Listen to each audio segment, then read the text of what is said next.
เด็จพระสัมมาสัมพุทธเจ้าพร้อมทั้งพระธรรมและพระอริยสงฆ์เจ้าทั้งหลายขอถวายความเคารพแด่พระเดชพระคุณพระเทพรัตนนายกหลวงพ่อเจ้าคณะจังหวัดลำพูนเจ้าอาวาสวัดพระธาตุหฤพุนชัยถวายความเคารพแด่พระเดชพระคุณพระเทพปริยัติหลวงพ่อเจ้าคณะจังหวัดเชียงใหม่เจ้าอาวาสวัดเจ็ดยอดพระอารามหลวงตลอดจนถึงแตบใต้ไวสาหลวงพ่อท่านพระครูปริยัติยานุศาสตร์ที่ปรึกษาเจ้าคณะอำเภอเมืองเชียงใหม่เจ้าอาวาสวัดฝ่ายหินท่านพระครูสมุวิศวัตวรกิจโจผู้อำนวยการสถานีวิทยุ 104.50 เมกะเฮิรตซ์วัดฝ่ายหินตลอดจนถึงพระเถรานุเถระเจ้าคณะพระสังฆาธิการบรรดาพี่เณรน้องเณรเจริญสุขสวัสดีสาธุชนญาติโยมพุทธบริษัทอุบาสกอุบาสิกาคนเฒ่าคนแก่หนุ่มกำลำกองที่ได้สดับรับฟังการบรรยายธรรมณโอกาสเวลานี้ขณะนี้ท่านกำลังติดตามรับฟังรายการไต่ห่มพระรัตนตรัยออกอากาศกุเจ้าของวันพุธเวลา 5 นาฬิกาถึง 6 นาฬิกาเป็นเวลา1 ชั่วโมงดำเนินรายการโดยอาตมาภาพอนาลัยโดยสาธุชนญาติโยมพุทธบริษัททุกท่านสามารถติดตามรับฟังรายการได้ทางสถานีวิทยุเพื่อการศึกษาพระพุทธศาสนาและวัฒนธรรมคลื่น FM 104.50 เมกะเฮิรตซ์วัดฝ่ายหินต้องขออนุโมทนาขอบคุณกับท่านพระครูสมุวิศวัตวรกิจโจผู้อำนวยการณโอกาสนี้สถานีวิทยุกระจายเสียงคลื่น FM 90.75 เมกะเฮิรตซ์เสียงป่าซางอนุโมทนากับคุณโยมรัตดาอินตงามมาณโอกาสนี้ตลอดจนถึงสถานีวิทยุกระจายเสียงทุกๆคลื่นที่ทำการกระจายเสียงออกอากาศอยู่ณขณะเวลานี้โดยสาธุชน ญาติโยมผู้ฟังทุกท่านสามารถโทรเข้ามาร่วมในรายการได้ทางหมายเลขโทรศัพท์ช่วงท้ายๆของรายการที่หมายเลข 096-683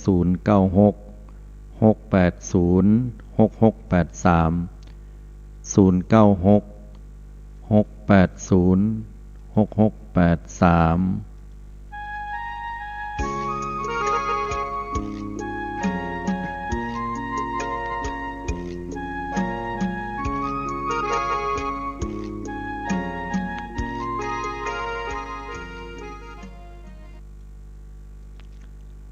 องค์สมเด็จพระสัมมาสัมพุทธเจ้า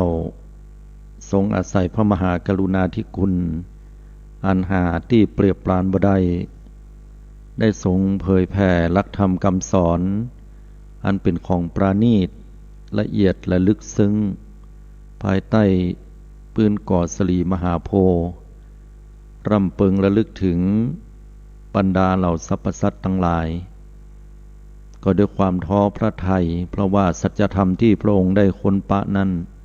เป็นสัจธรรมที่มีความละเอียดลึกซึ้งสุขุมคัมภีรภาพยากแก่บุคคลผู้เป็นปุถุชนคนธรรมดานั้นจะหู้ในหลักธรรมคำสอนได้แต่แล้วก็พิจารณาถึงดอกบัวมีหลายเหล่าด้วยกันบางเหล่านั้นก็พ้นจากน้ำรอแสงแดดก็เบ่งบานได้บางจำพวกก็อยู่ปริมน้ำจะต้องรอในวันรุ่งขึ้นพ้นน้ำแล้วถึงจะรับแสงและเบ่งบานแห่งบางจำพวกนั้นก็ต้องรอ2-3 วันเนื่องจากว่าอยู่กลางน้ำยังต้องรอให้เกิดการเจริญเติบโตก่อนเมื่อพ้นน้ำและรับแสงแล้วก็จะเบ่งบาน ข ขณะเดียวกันก็ยังพิจารณาถึงดอกบัวที่อยู่ปืนตมที่เป็นเงาหรือกำลังเกิดมาน้อยๆอาจจะบ่มีโอกาสได้เบ่งบานเนื่องจากว่าอาจจะต้องตกเป็นอาหารของเต่าและป่าไป สาธุชนญาติโยมทุกท่านเมื่อพระองค์ท่านได้มีพระมหากรุณาธิคุณพิจารณาถึงสภาวธรรมต่างๆก็ทรงอาศัยพระมหากรุณาธิคุณนี้ละที่ได้เผยแผ่หลักธรรมคำสอนหลังจากที่พระองค์ได้ตกลงปลงใจอย่างแม่นมั่นว่าจะเผยสัจธรรมแล้ว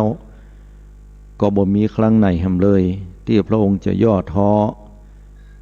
ทรงมีพระมหากรุณาธิคุณอาศัยวิริยะความภาคเพียรขันติความอดทนยังหาที่สุดบ่ได้จนกระทั่งวาระสุดท้ายของชีวิตของพระองค์ได้ปรินิพพานไปนั้นก็ด้วยความเพียรพยายามที่มีอยู่สังเกตได้จากก่อนที่จะปรินิพพานเล็กน้อยพระองค์ท่านก็ป่วยลงประคันธิกาพาธขับถ่ายก็เป็นเลือดจะต้องใจอาทิวาสนขันติคือความอดทนครั้งยิ่งยวดเยียวยาอัตภาพตัวเก่ากัดฟันลุกขึ้นมาเพื่อที่จะเดินทางไปสู่สถานที่ปรินิพพานและเป็นการโปรดเหล่าสัตว์ครั้งสุดท้ายและการโปรดครั้งสุดท้ายนี่แหละญาติโยมทั้งหลายองค์พระผู้มีพระภาคได้ตรัสเป็นพระวาจาครั้งสุดท้ายอย่างน่าฟังบอกว่าท่านทั้งหลายจงยังความบ่ประมาทให้ถึงพร้อมเถิดนี่เป็นคำสอนของพระพุทธเจ้าครั้งสุดท้ายมนุษย์คนเฮาถ้ามีคำว่าความประมาทกรรมเดียวแต่กุศลที่จะเกิดก็บอกเกิดกุศลที่เคยเกิดขึ้นแล้วเจริญแล้วก็เสื่อมลงความชั่วที่บอกเกิดก็เกิดขึ้นความชั่วหรืออกุศลใดที่เกิดขึ้นแล้วก็จะเจริญยิ่งขึ้นไปแห่งด้วยความประมาทความประมาทขาดสติบ่มีสติอยู่กับตัวเก่าสติคือการที่เฮารู้ตัวทั่วพร้อมรู้ว่าเฮากำลังยะอย่างอยู่ทำอย่างอยู่บักเก่าเลยถามว่าหูคิงก่อคือเฮามีสติอยู่ก่อหูตัวก่อหลายๆคนนั้นได้อาศัยสติเป็นเครื่องเตือนใจตัวเก่าตั้งอยู่ในความบ่ประมาทเฮาจะหันในสังคมปัจจุบันมีความวุ่นวายเหลือเกินวุ่นวายในเรื่องของภัยธรรมชาติเพราะมนุษย์คนเฮานั้นกำลังแสดงศักยภาพความเป็นหนึ่งเป็นใหญ่กว่าธรรมชาติพยายามทุกวิธีทางที่จะอย่าใดก็ตามให้แปรธรรมชาติและเอาธรรมชาตินั้นการอยู่ภายใต้ความต้องการของตัวเก่าแต่แล้วก็ดูเหมือนกับว่าเฮาจะกึดผิดไปเนื่องจากว่าการที่เฮาเข้าใจว่าเฮาจะต้องแปรธรรมชาติแต่เฮาก็คือส่วนหนึ่งของธรรมชาตินั่นณวันหนึ่งเฮาก็จะต้องได้พลิกไปสู่ธาตุของธาตุดินน้ำลมไฟทีนี้เมื่อเป็นอย่างเอี้ยมนุษย์คนเฮาก็เลยหลงไหลไฟปองและเฮาก็ถูกเบียดเบียนบีทาเอาคืนจากธรรมชาติเหมือนที่เฮาต้องได้ไปทำกับธรรมชาติเหล่านั้นเฮาก็จะหันว่ามีเหตุการณ์ต่างๆเกิดขึ้นดินโคลนถล่มแผ่นดินไหวสุดตัวคลื่นสึนามิมีกระแสลมพัดพาให้บ้านให้เฮือนนั้นจะต้องเสียหายและก็ที่สำคัญเกิดเหตุการณ์นักหนาป่าป้านรวมถึงโรคระบาดภัยที่เข้าสู่ใกล้ตัวของเฮาถ้าเฮาตั้งอยู่ในความบ่ประมาท อสิ่งต่างๆเหล่านี้อย่างมีสติแล้วก็บ่มีความหวั่นไหวขั้นคร้ามเกรงกลัวแต่พร้อมที่จะเผชิญหน้ากับสิ่งเหล่านี้เราจะเป็นนักรบที่มีความแกล้วกล้าอาจหาญสง่าเหลางามในท่ามกลางหมู่ศัตรูอริราชทั้งหลายปัญหาอุปสรรคที่มันเกิดขึ้นในปัจจุบันเนี่ยโลกถึงใบเฮาพอแล้วเนี่ยมันวุ่นวายยุ่งแล้วก็รู้สึก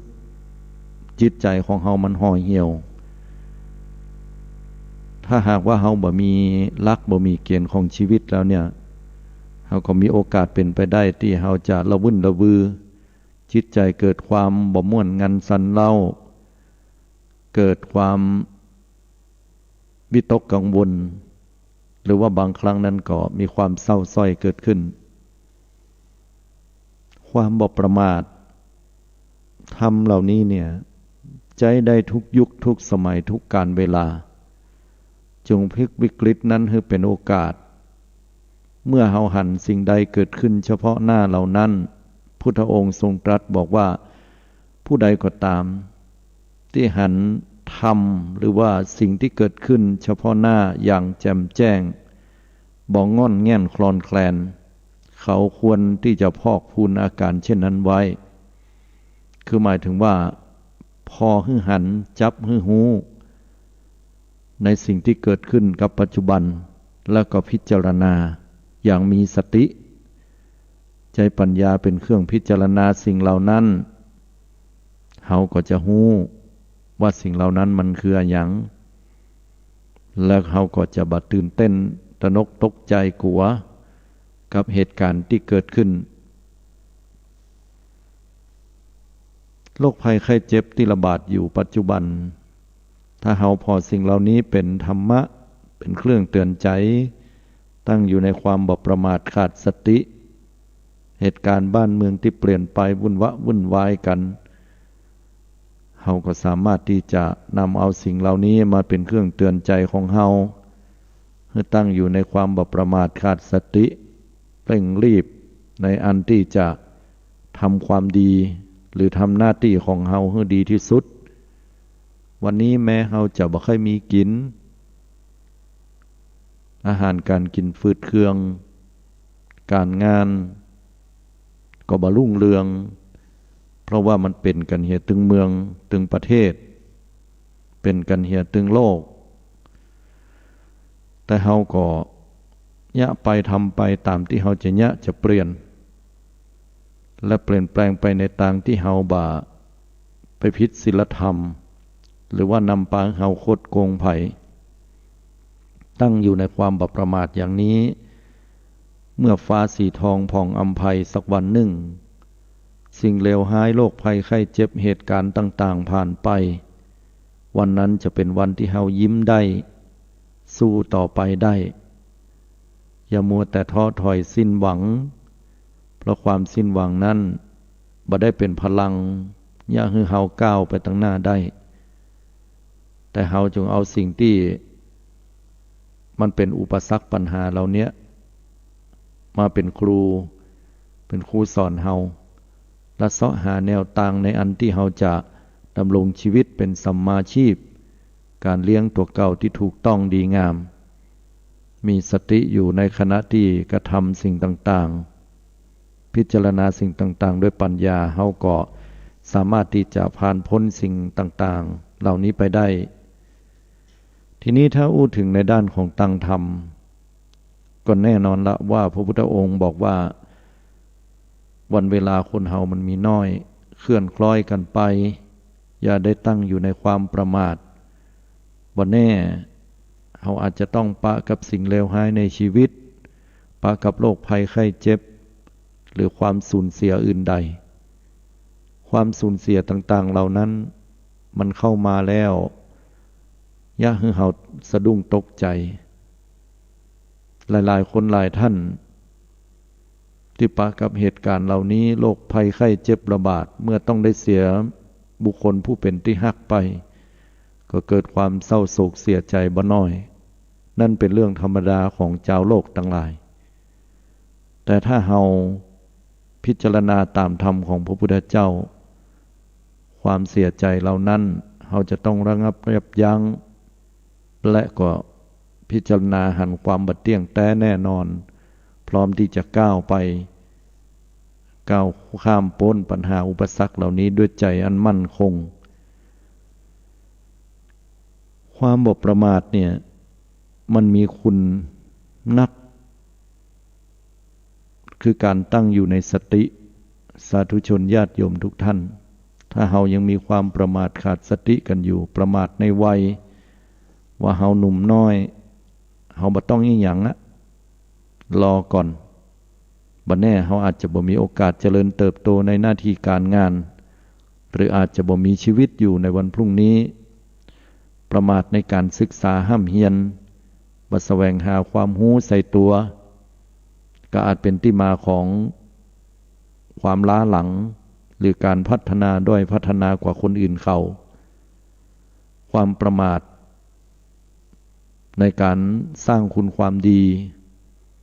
บอกว่าบัดจำเป็นนะรอให้เฒ่าแก่ชราหรือเฮามั่งมีแล้วเฮาก็ทำก็ยะแล้วก็พอคำว่าสร้างความดีก็คือการทำบุญบริจาคเพียงแค่แคบๆอย่างเงี้ยมันบอกกว้างซึ่งความดีนั้น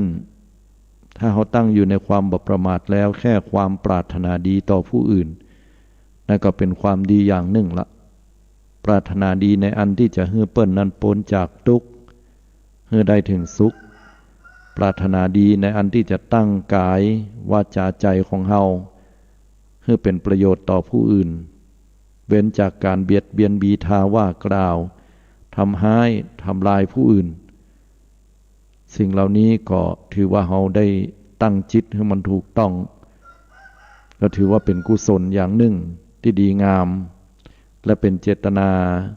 ที่นำพาไปสู่กุศลที่บ่เกิดก็จะเกิดขึ้นได้ที่เกิดขึ้นแล้วก็จะเจริญยิ่งขึ้นไปญาติโยมสาธุชนทุกท่าน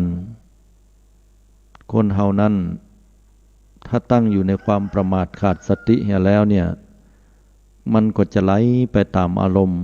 ตามความรู้สึกของตัวเก่าแล้วก็เป็นไป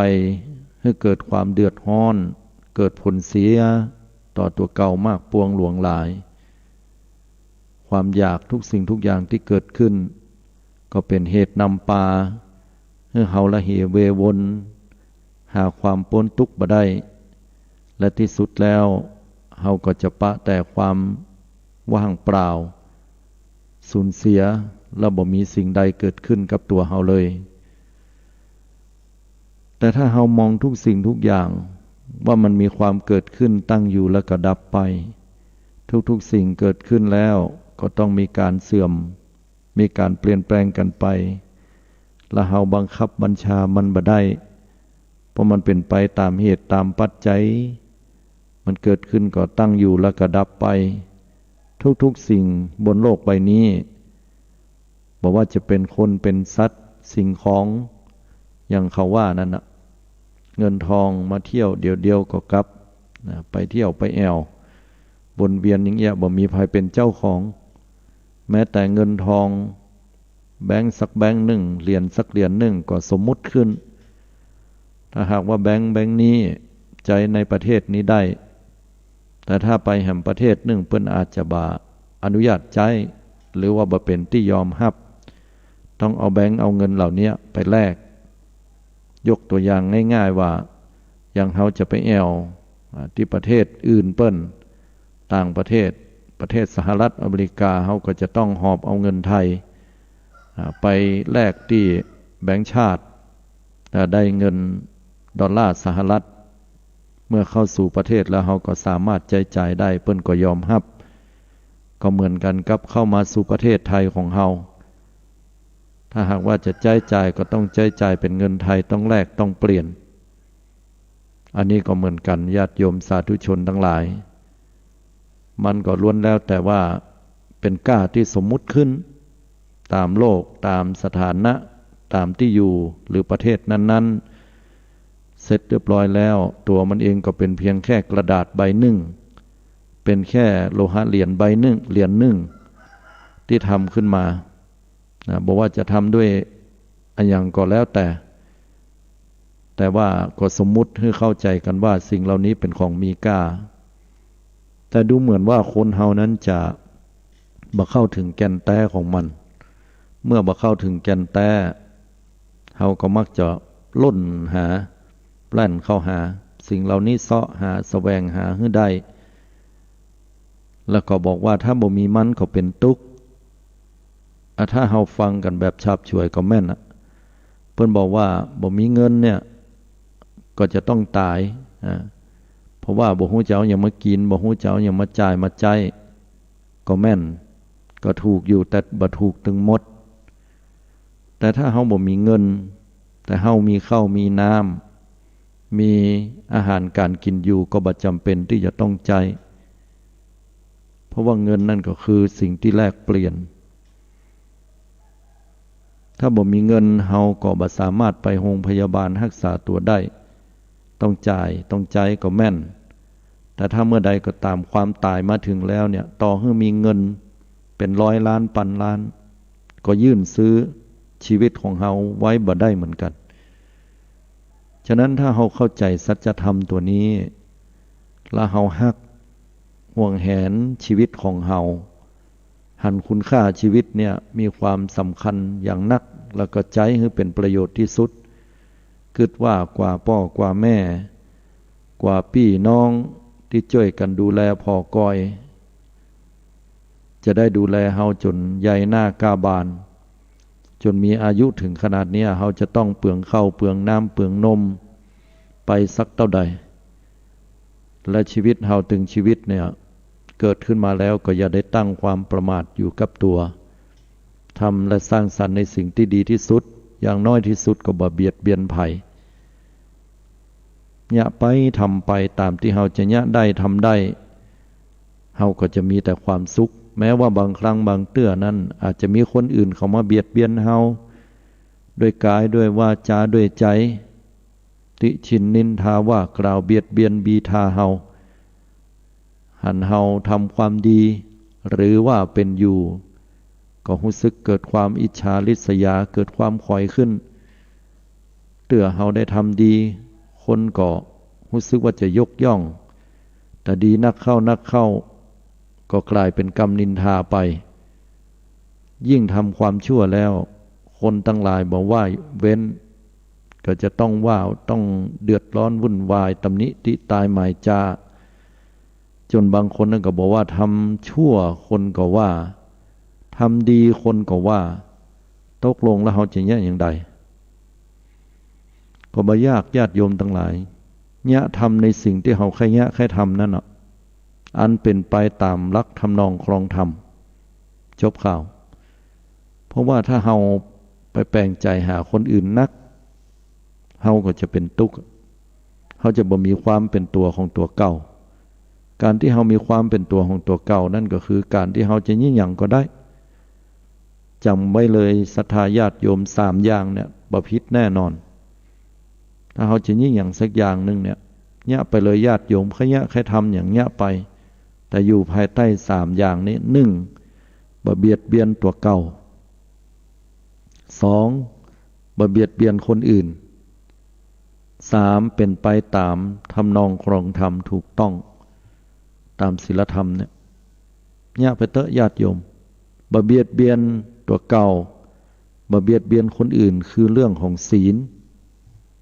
แล้วก็เป็นไปตามทำนองครองธรรมคือเรื่องของหลักธรรม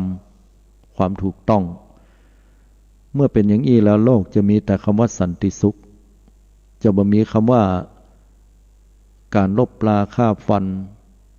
จะบ่มีคำว่าความเจ็บปวดรวดร้าวจะบ่มีคำว่าน้ำหูน้ำตาที่เสียจะบ่มีคำว่าความสูญเสียจะบ่มีคำว่าอาฆาตพยาบาทจองเวรจะอยู่กันด้วยความผาสุกฉะนั้นแล้วทุกๆวันที่มันเดือดร้อนวุ่นวายกันบอกว่าจะเป็นเรื่องราวอย่างนั้นเรื่องราวอย่างนี้บ่ได้ดังใจพ่องกลุ่มนั้นก็เห็นแก่ตัว นะกลุ่มนั้นก็มีปัญหาวุ่นวายเดือดร้อนกันนั่นก็ด้วยความที่คนเฮานั้นขาดหลักธรรมนะ3 อย่างนี้นะนั่นก็ได้แก่เรื่องของความเบียดเบียนตัวเก่าเบียดเบียนผู้อื่นและเป็นไปโดยบ่ชอบธรรมปัญหามันก็เลยเกิดขึ้นนักหนาป่าป้านแล้วถามว่าเขาจะแก้ไขอย่างไรอ่ะแน่นอนเขาไปแก้ไขคนอื่นนะมันยากเย็นแสนเข็ญก็เปลี่ยนมาแก้ไขตัวเก่าเอาดีกว่าอย่างน้อยที่สุดเขาแก้ไขตัวเก่าเขาก็ยังมีความหวังเขาไปตั้งก้าวว่าเขาจะต้องคนนั้นต้องเป็นอย่างนั้นกลุ่มนั้นต้องเป็นอย่างนี้มันจะต้องเป็นแบบนั้นมันจะต้องเป็นแบบนี้มันบ่ถูกใจเขาอะแต่ก็อย่าได้ในเมื่อคนเหล่านั้นกลุ่มนั้นบุคคลคนนั้นบ่ยอมเปลี่ยนบางครั้งเขาก็อาจจะมองปิกมาว่าก็เฮาอย่างบ่เปลี่ยนพ่องเฮาอย่างบ่เปลี่ยนให้มันเหมือนใจเขาก็เลยวุ่นวายฉะนั้นแล้ว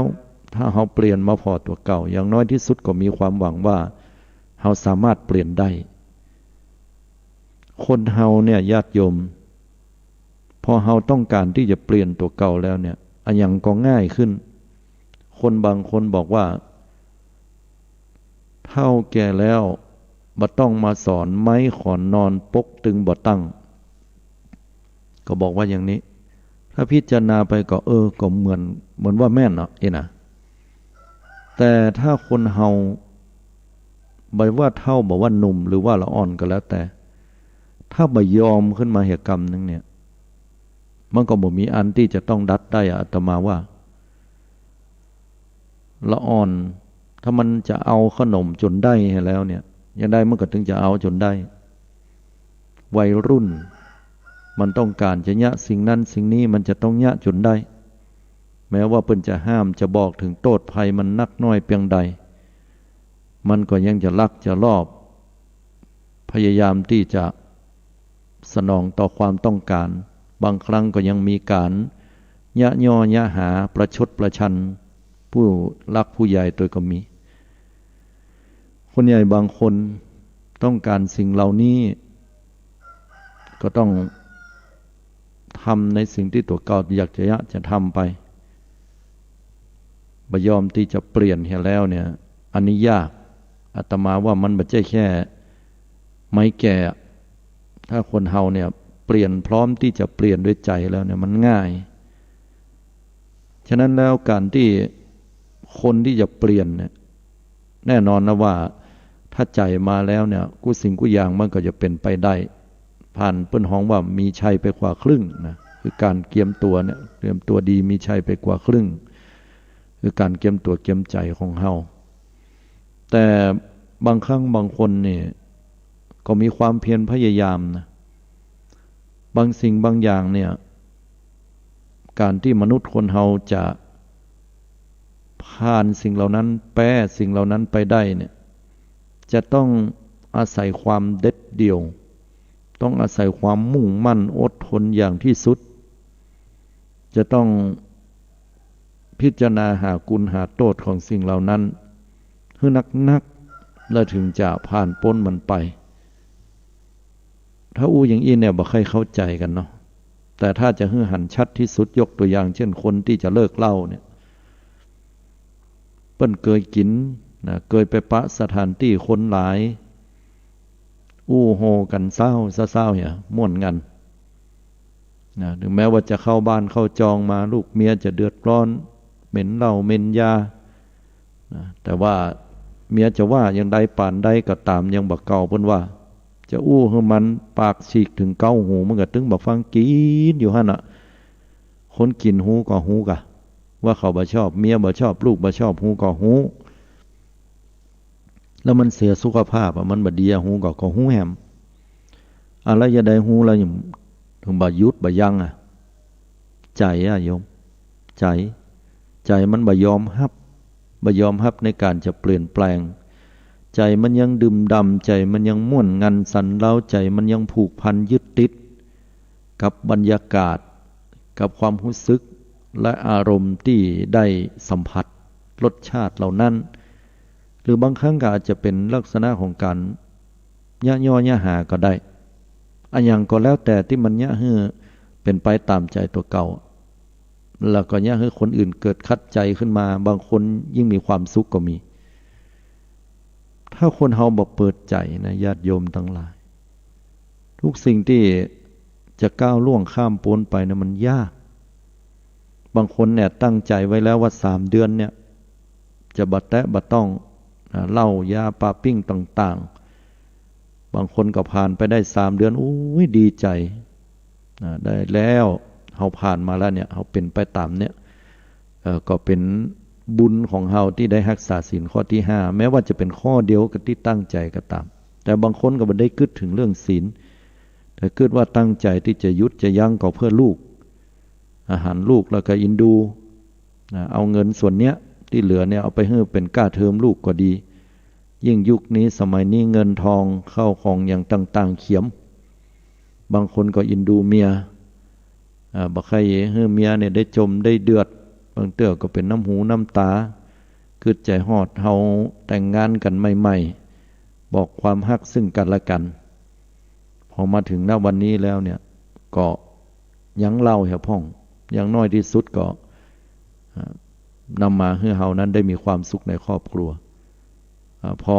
วันเวลาผ่านไป3 เดือนแล้วก็ดีใจถึงแม้ว่าจะเป็นช่วงระยะสั้นๆจากนั้นจะกินหรือบ่กินก็แฮมเรื่องหนึ่ง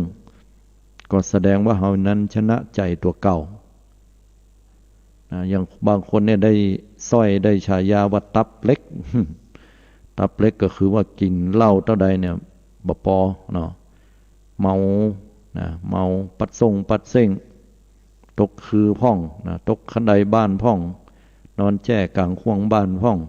เข้าบ้านบ่ได้เมียล็อกห้องเหี่ยพ่อง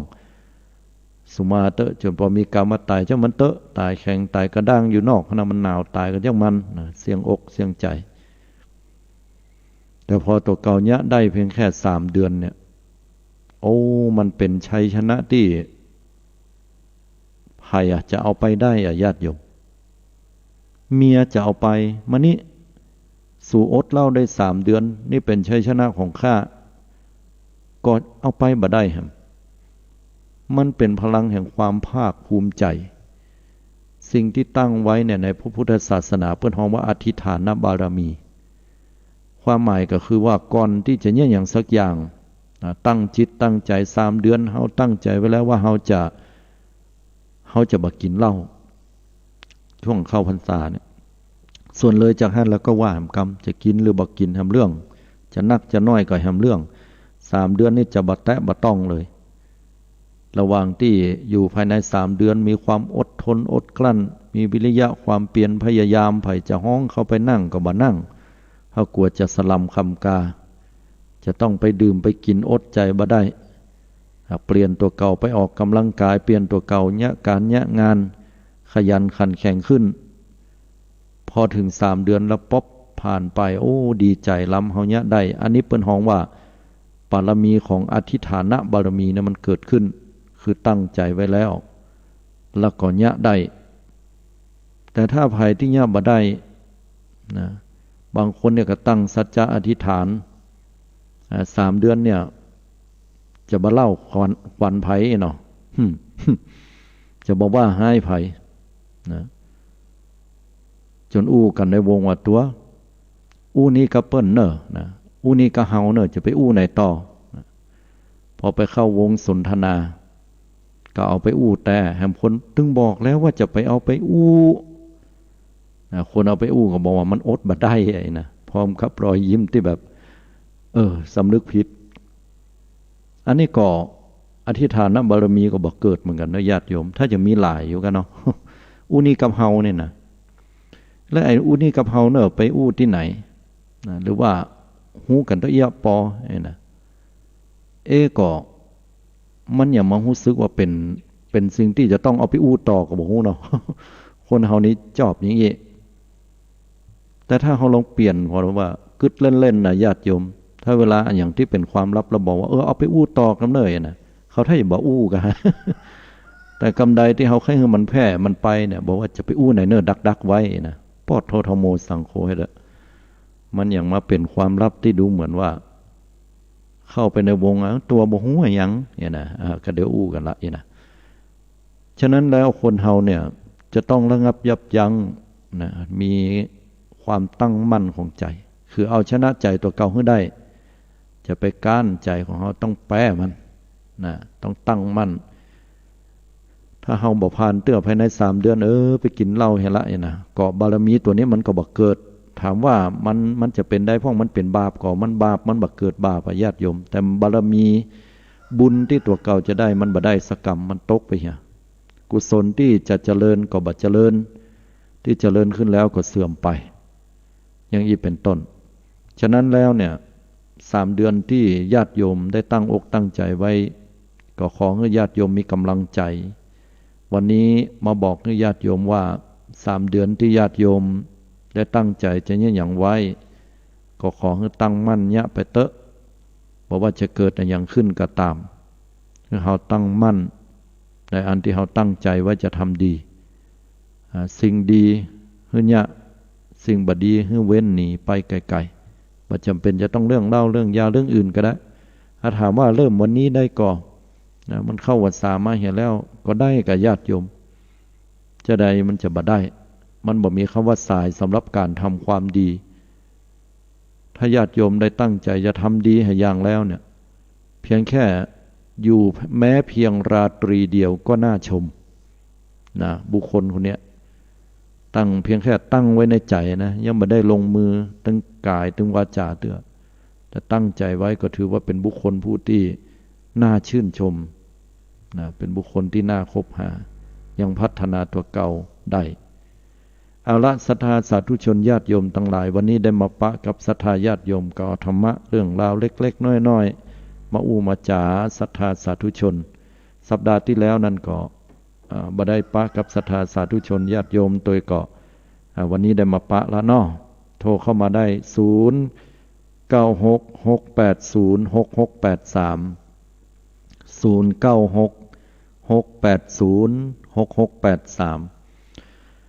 สำหรับ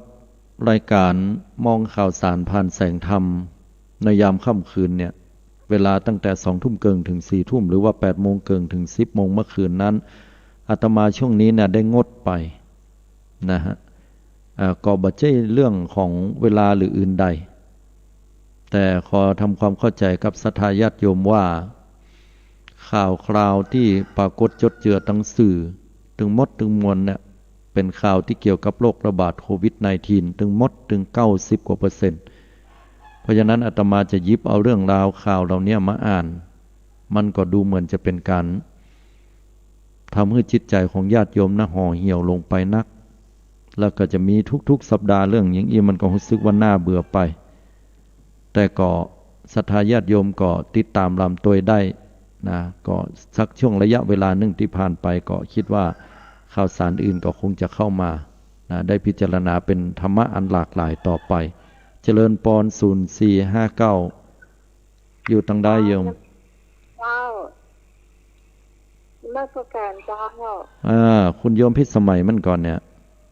ตามเห็นแล้วจ้าบ่ได้ปะกันตั้งเมินละเนาะเป็นยังไงพ่องในช่วงนี้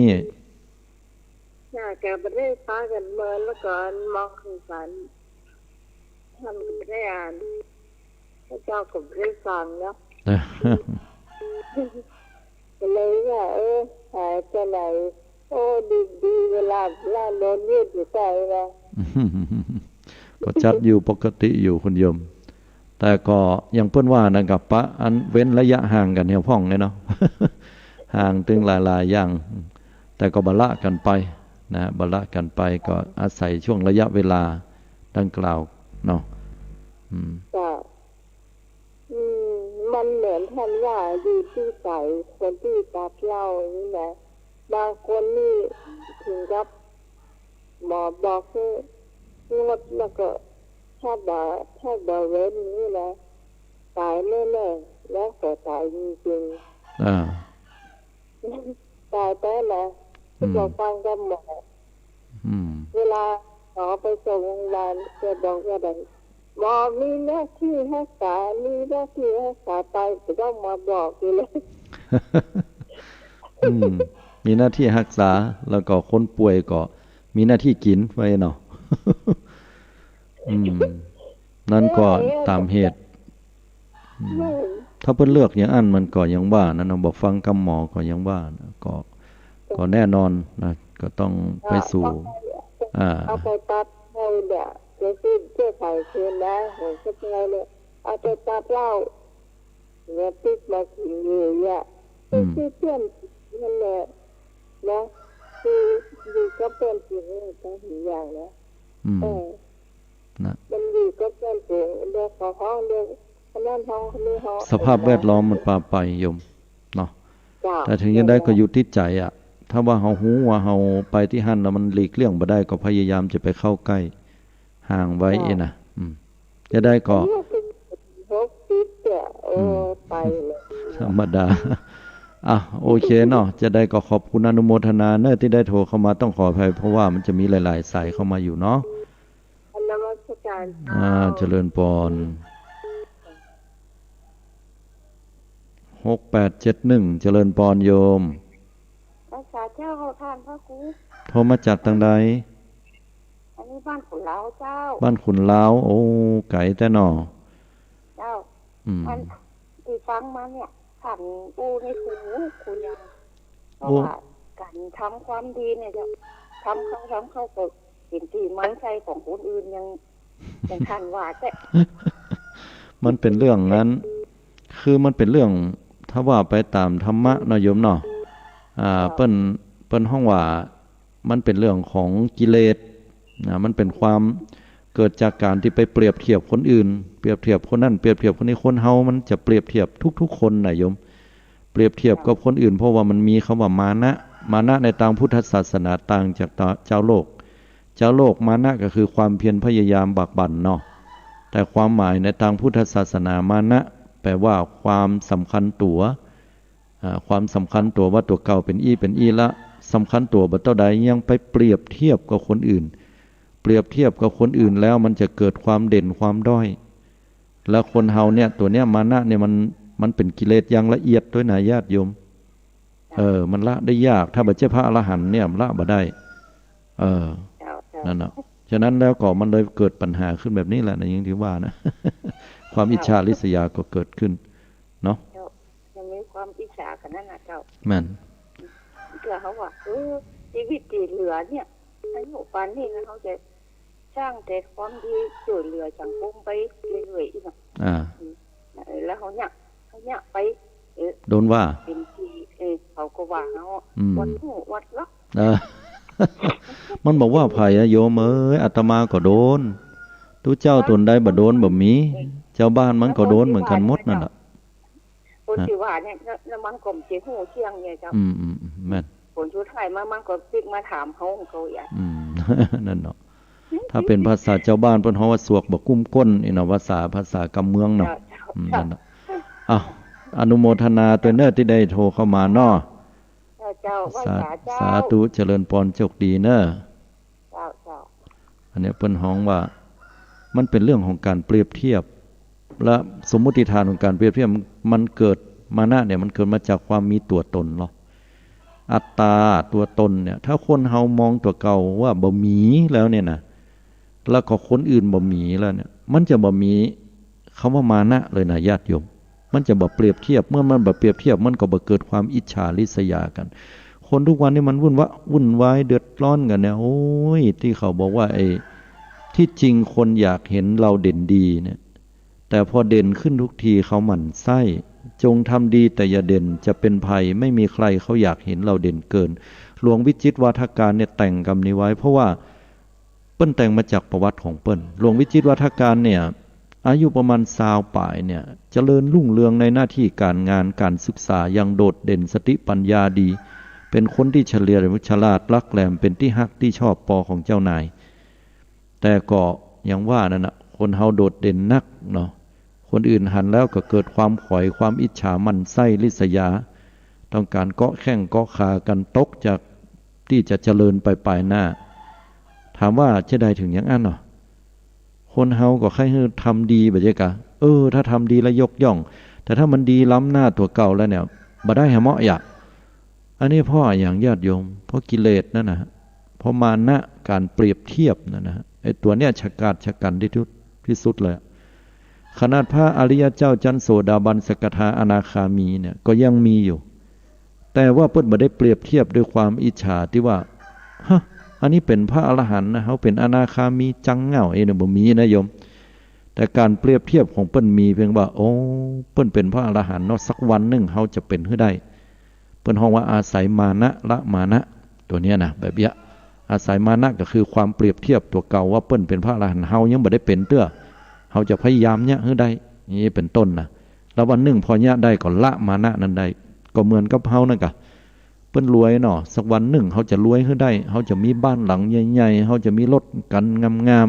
ๆเขาเรียกว่าอาศัยมานะเพื่อละมานะพอได้เป็นอย่างอันปุ๊บแล้วเนี่ยได้บ้านใหม่หลังใหญ่แล้วก็ภูมิใจละ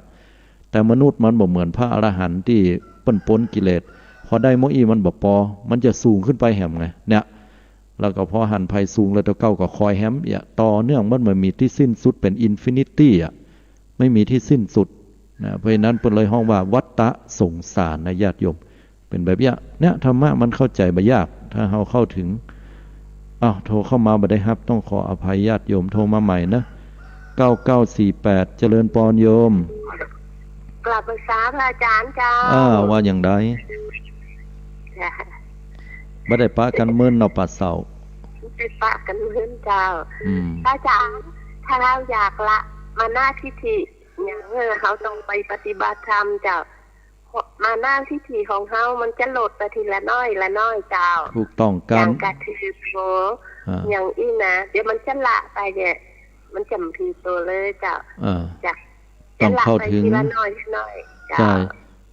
ถูกต้องแต่ว่าต้องเข้าถึงธรรมะนะโยมต้องเข้าถึงธรรมะการปฏิบัติธรรมเนี่ยถูกต้องเดี๋ยวจะอธิบายให้ฟังคำอนุโมทนาขอบคุณที่โทรเข้ามาเวลามันมีหน่อยไปว่าอันไว้อีเนอร์สาธุสาธุเจริญพรขอบคุณจันหนักเนออันอาจจะได้อู้กันบ่เมินต้องขออภัยญาติโยมยังโยมเพิ่นว่านะถ้าเฮาไปปฏิบัติธรรมแล้วเฮาจะละมานะได้ถูกต้องแต่มานะของโยมจะละเอียดขึ้นไปแฮมนะ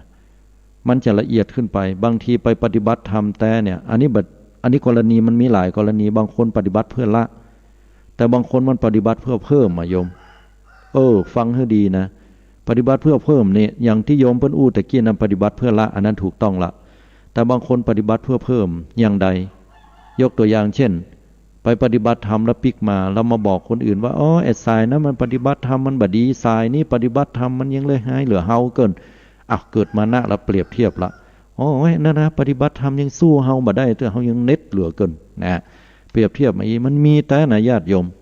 เปรียบเทียบแล้วไอ้หมู่เนี่ยเฮาบ่อู้ตัวแล้วเฮาเป็นคนศีลคนธรรมนะไอ้หมู่เนี่ยเฮาคนละระดับกันมันเป็นมานะทั้งนั้นนะญาติโยมทั้งหลายปฏิบัติแล้วเนี่ยเพื่อการละบ่ใช่ปฏิบัติเพื่อเพิ่มถ้าเมื่อใดปฏิบัติเพื่อเพิ่มน่ะอันนั้นบ่ถูกละเนาะความหมายของโยมที่เปิ้นอู้ตะกี้คือถ้าเฮาจะละได้ก็จะต้องไปปฏิบัติธรรมแต่ว่าไปปฏิบัติเพื่อละอันนี้ถูกต้องอย่างเปิ้นว่านะ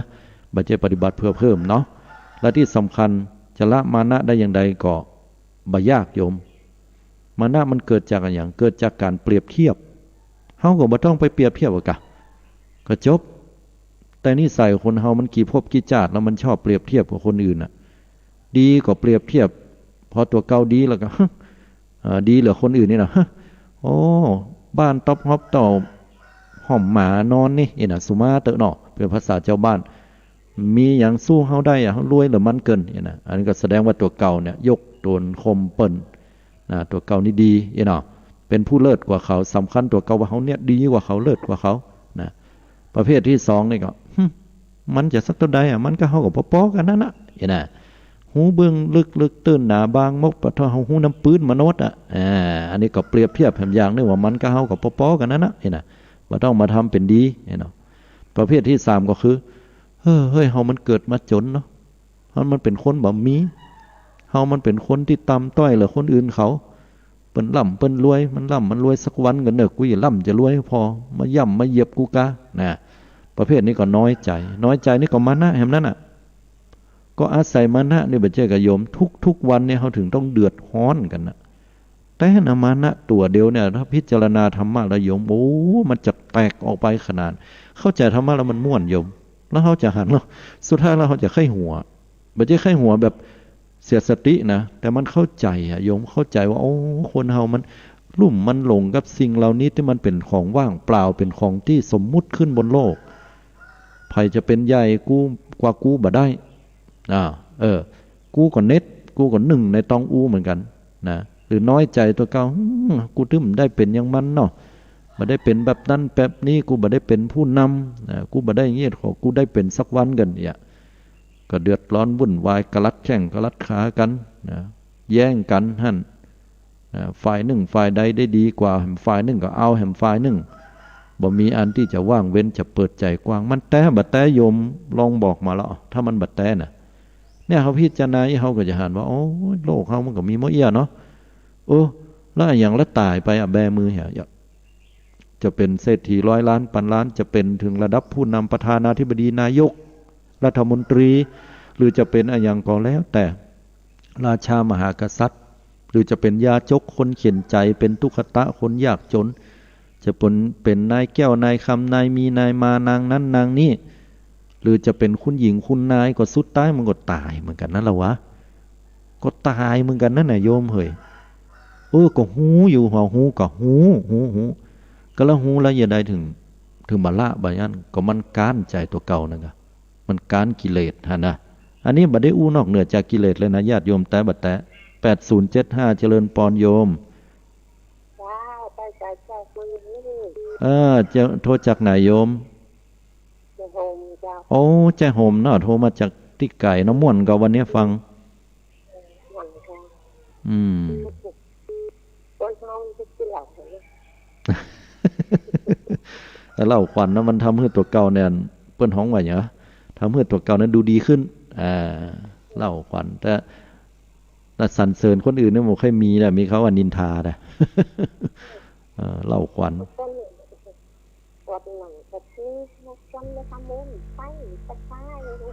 เนาะบอกค่อยได้ยินโยมทีเนอะถ้าอย่าเอาไว้ไก่นี่กันเป็นยังไงพ่องอันนี้นอกเหนือจากเรื่องธรรมะหน่อยว่าอันต้องพูดนี่อากาศเป็นไดก็ฝนตกก็โยมฝนตกกันแต่ว่านะโอ้เป็นดีคอยได้ทั้งเปิ้นฝนตกอัตมานี่ฮ้อนมันมีกระลมตกการนี่นะโลกสมบูรณ์น้ำดีเอามาตกไล่มันมาตกตั้งเพของเรื่องละปูนของเราเป็นบางพื้นที่โยมละปูนกับตกเป็นบางพื้นที่แต่ตั้งอาตมาเนี่ยตั้งอำเภอปัดซางเนี่ยมันมืดนะแต่มันบ่ค่อยตกอ่ะมันตกเป็นบางพื้นที่เดี๋ยวได้เช้าบ้านของกลางคืนเนี่ยมันตกไปชื่อได้น้ำออกของบ้านเลยนะเนาะดีละจะได้ทำให้ไถนาได้ดีนะโยมนะอนุโมทนาตัวเนาะดีใจตัวโชคดีเนอะสาธุ3215เจริญปอนโยมจากนั้นสาเจ้าท่านอาจารย์พอช่วงอันนี้เสียงไผ่นะยายไหนเนี่ยเสียงไหนหนองบัวชัยปราการเจ้าหนองบัวชัยปราการเพิ่นจะได้พ่องได้ฟังแล้วม่วนก่อเขาเข้าใจดีเจ้าดีแท้ๆเลยจ้ะคติสอนใจดีเจ้าเนาะก็ดีใจละอันน่ะเจ้ามันดีแต่นะเจ้าอย่างอยู่ด้วยกันที่ไหนมันก็ต้องว่ากันเนาะถ้ามันมี2คนขึ้นแล้วมันถึงเปรียบเทียบกันนะมันจึงมีใช่ก็คณะผัวแม่ที่แบบไปไหนนะไปถึงสิ่งก็เพิ่มสักเรื่องเพราะมันอย่างไรมันวุ่นวายใจถ้าเข้าไปนั่นนะเข้าไปมันสูงสิงเข้าไปแล้วมันวุ่นวายโยมแต่นะจ๊ะเนาะถูกก็คณะเข้าอยู่กับ2คนผัวเมียกันนั้นมันยังวุ่นวายเลยแต่ก็เข้าเป็น2เป็น3แต่แล้วมันจะมีก็แบบยังเนาะมันถึงสุดๆอ่ะแต่อย่างนั้นอาจารย์แรกนะจ๊ะแต่ยังได้ก่อเนาะโชคดีเนอะอนุโมทนาที่ได้โทรมาตักมาตันสาธุพูดที่แล้วมาเนาะพูดที่แล้วย่างไปหากรรมนึงเนาะ อันนี้เอาใหก็ม่น่ากากว่าบันได้ยินต้องหาในสมุดปะเป็นว่าเพิ่นก็ฟังกันอย่างเก่าก็อาตมาก็นึกว่าเพิ่นฟังอย่างสัก4-5 คนนึงก็ได้เนาะก็เลยว่าอันโอ้ยฟังนั่นจ้ะก็หาขนาดก่อนว่าถ้าจะมาว่าท่านอาจารย์ถ้าจะมาเนาะก็เนี่ยเป็นกำลังใจที่ดีถ้าเพิ่นฟังแล้วเพิ่นมันโทรมากันนี่นะถ้าเพิ่นฟังแล้วเพิ่นบ่โทรมาอีกอ่ะโชคดีเนอะสาธุสาธุกำลังใจตัวนะเจ้าโชคดีเนอะเหมือนกันเนอะสู้ต่อไปเนอะสาธุเจ้าแต่ไม่สาเจ้า7909เจริญพรโยมวันสาเจ้าท่านอาจารย์เจ้าเสียงนี้เนี่ยบอกคุ้นเลยเนี่ยโทรมาจากทางใดจ้าจำมาได้ตาเจ้าวัดเกตารามเจ้าอ๋อแม่นละเสียว่าบอกคุ้นกับว่าใจละเป็นฮะไม่ได้ฟังไงไปสิ้นแล้วกับไม่ได้ฟังอ่ะมันให้ขาดไปติดหนึ่งก็เลยจำบอกให้ได้เจ้าจำได้ละวัดเกตการามท่านอาจารย์เจ้าว่าจะได้จ้าความเปรียบเทียบเล่มมีนะเจ้าเพิ่นเอานะคำมาของทหารแล้วเพชรเรียมมาหมาดไม่เม็ดเป็นเข้ามาเล่นไอ้เฮามันแบบใจของเฮามันของเปิ้นฮะก็มันมีอย่างที่คิดกันเนาะแม่นนะนี่อย่างในใจเจ้าใช่มันสมมุติของโลกนั่นหรอมันคือมาสมมุติเนี่ยอย่างอันนี้ก็เดี๋ยวมันก็เวียนไปอ่ะนะเฮาจะกำไว้ฟังพอแรกก็พอไปแห่ผ่านตาไปแห่ไปใส่ชักคนน่ะนะเจ้าต้องให้อวดแต่เพื่ออวดถ้าก็อวดถ้าคนที่หนูมีอย่างสักอย่างแล้วหนูมีให้ที่ให้ใจสักอย่างแล้วเจ้าแม่นความดีโยมสิ่งที่จะอวดได้ดีที่สุดคือความดีและความดีนั้นจะต้องดีจากใจแต่ออกมาอันนั้นมันจะเปล่งประกายที่ดีกว่าเพชรนินจินดาทองคำต่างๆนะโยมนะอนุโมทนานะโยมเนอะเจ้าเป็นกำลังใจอันท่านอาจารย์นะเจ้าเหมือนกันโชคดีสาธุเวลามาหมดแล้วพระญาติโยมติดเตือนเนาะแต่ก็มีความสุขที่ตามรามตัวกันได้ทุกๆวันพุธเวลาภาคเจ้า 5:00 ถึง 6:00 เจ้าทุกๆวันพุธเนอะแต่เมื่อคืนช่วงนี้บ่ได้นะช่วงนี้บ่ได้อาตมาต้องงั้นยุดไปก่อนเกี่ยวกับข่าวสารการจะอันนี้จะได้ก็ปะกันแหมสักแหมน้อยกันเนาะรอแหมสักช่วงหนึ่งเนาะจะได้ก็อนุโมทนาขอทุกท่านทุกคนได้มีความสุขความเจริญสุขภาพพรรณนามัยสมบูรณ์แข็งแรงเนื้อญาติโยมหลายๆสายที่โทรเข้ามาบ่ได้รับต้องกล่าวคำว่าขออภัย1เวลาตัว2ในช่วงระยะการจะรับตัวเนาะถ้าบ่ได้รับก็ต้องขออภัยทุกท่านแต่ก็ขอผลบุญเหล่านี้ปกปักรักษาปออกไม่ออกคณะศรัทธาญาติโยมสาธุชนญาติโยมทุกท่านให้ได้มีความสุขความเจริญสมมุ่งมาตรปรารถนาก้าวล่วงข้ามพ้นโรคระบาดโควิด-19 ในที่ทุกสถานในการทุกเมื่อให้ทุกท่านได้มีความสุขความเจริญกันตลอดไปเนอะขอเจริญพร